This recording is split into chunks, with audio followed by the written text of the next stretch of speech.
Hola queridos centinelas, sean bienvenidos a la octava lección de este cuarto trimestre, titulada Contemplando la Cruz. El texto clave de esta semana lo podemos encontrar en Lucas capítulo 23, versículos del 44 al 46. Dice así: Cuando era como la hora sexta, hubo tinieblas sobre toda la tierra, hasta la hora novena, y el sol se oscureció, y el velo del templo se rasgó por la mitad. Entonces Jesús, clamando a gran voz, dijo: Padre, en tus manos encomiendo mi espíritu. Y habiendo dicho esto, expiró.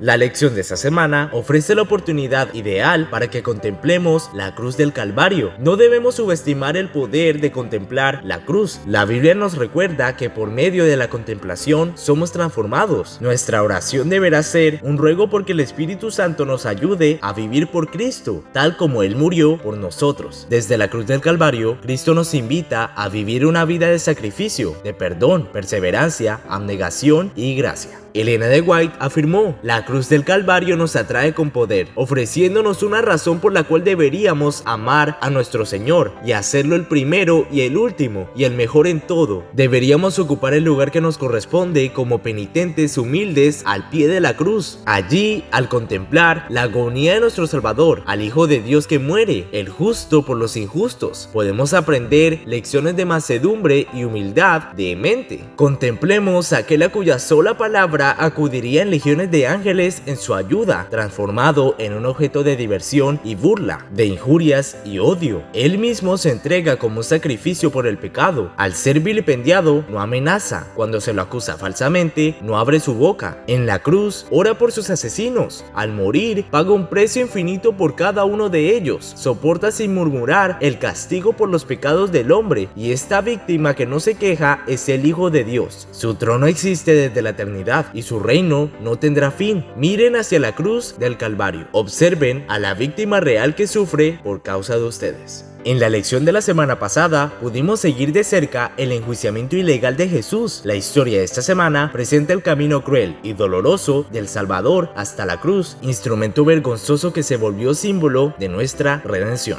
Lee en tu Biblia el texto de Mateo capítulo 27, versículos del 32 al 53 para comprender mejor la historia de esta semana. El texto clave de esta semana describe los incidentes que rodearon los últimos momentos en la vida de Jesús. Por inspiración, Elena de White cuenta los detalles del acontecimiento que cambió definitivamente nuestra historia. De repente, la lobreguez se apartó de la cruz y en tonos claros como de trompeta que parecían repercutir por toda la creación, Jesús exclamó: consumado es, Padre, en tus manos encomiendo mi espíritu. Una luz circulló la cruz y el rostro del Salvador brilló con una gloria como la del sol. Inclinó entonces la cabeza sobre el pecho y murió. Sin embargo, gracias al amor y a la misericordia divina, este no fue el fin de la historia. Entre las terribles tinieblas, aparentemente abandonado de Dios, Cristo había apurado las últimas heces de la copa de la desgracia humana. En esas terribles horas había confiado en la evidencia que antes recibiera de que era aceptado de su Padre, conocía el carácter de su Padre, comprendía su justicia, su misericordia y su gran amor. Todo era terror y confusión. El sacerdote estaba por matar a la víctima, pero el cuchillo cayó de su mano enervada y el cordero escapó. El símbolo había encontrado en la muerte del Hijo de Dios la realidad que prefiguraba. El gran sacrificio había sido hecho. Estaba abierto el camino que llevaba al Santísimo. Había sido preparado para todos un camino nuevo y viviente. Ya no necesitaría la humanidad pecaminosa y entristecida esperar la salida del sumo sacerdote. Desde entonces, el Salvador iba a oficiar como sacerdote y abogado en el cielo de los cielos. El corderito que se había escapado de la muerte es un buen símbolo para nosotros. Mientras que el otro cordero tomó nuestro lugar, recibimos la oportunidad de una vida nueva por medio del sacrificio de Jesús. Lee el texto de Hebreos capítulo 9 versículo 12, que nos asegura la garantía de nuestra salvación. Dice así: y no por sangre de machos cabríos ni de becerros, sino por su propia sangre, entró una vez para siempre en el lugar santísimo, habiendo obtenido eterna redención.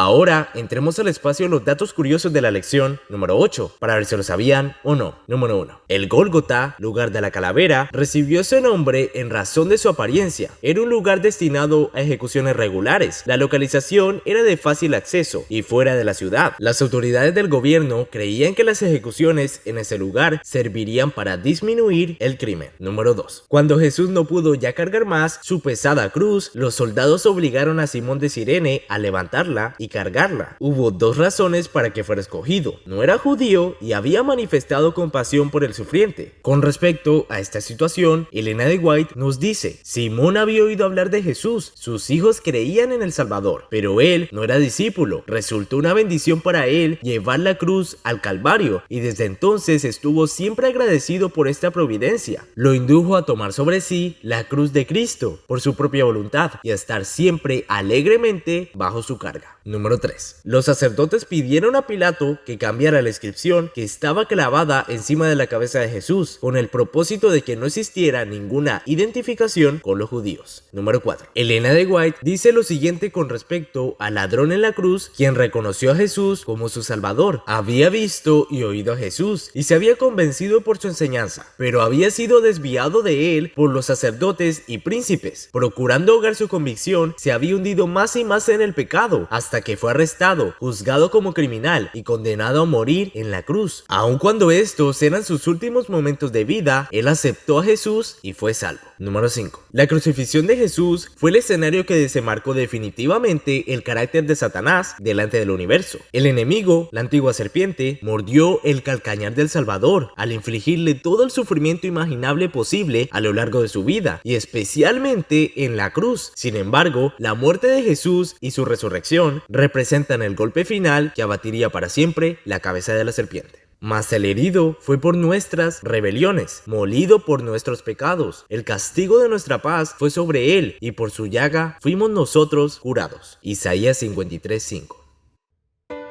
La lección de esta semana nos movilizó a contemplar la cruz de Cristo al presentar los detalles del fatal acontecimiento que formaba parte del plan de la salvación del ser humano. En un artículo para la revista Signs of the Times del 30 de diciembre de 1889, Elena de White nos brinda el siguiente relato: el regalo más grande que Dios podría dar a los hombres les ha sido concedido en la dádiva de su amado Hijo. Nada fue mantenido en reserva. Un segundo periodo de pruebas jamás será provisto.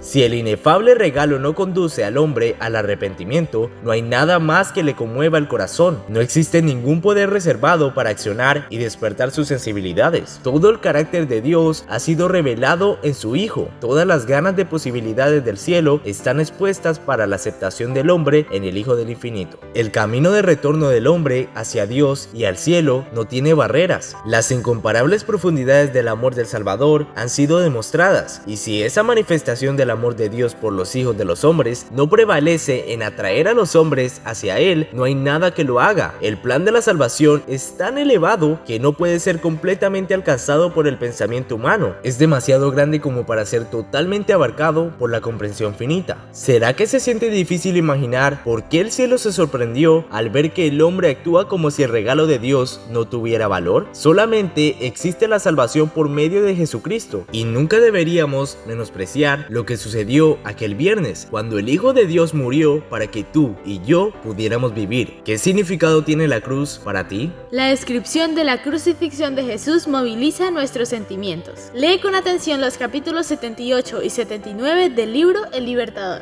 Y nos veremos en una próxima lección. ¡Centinelas!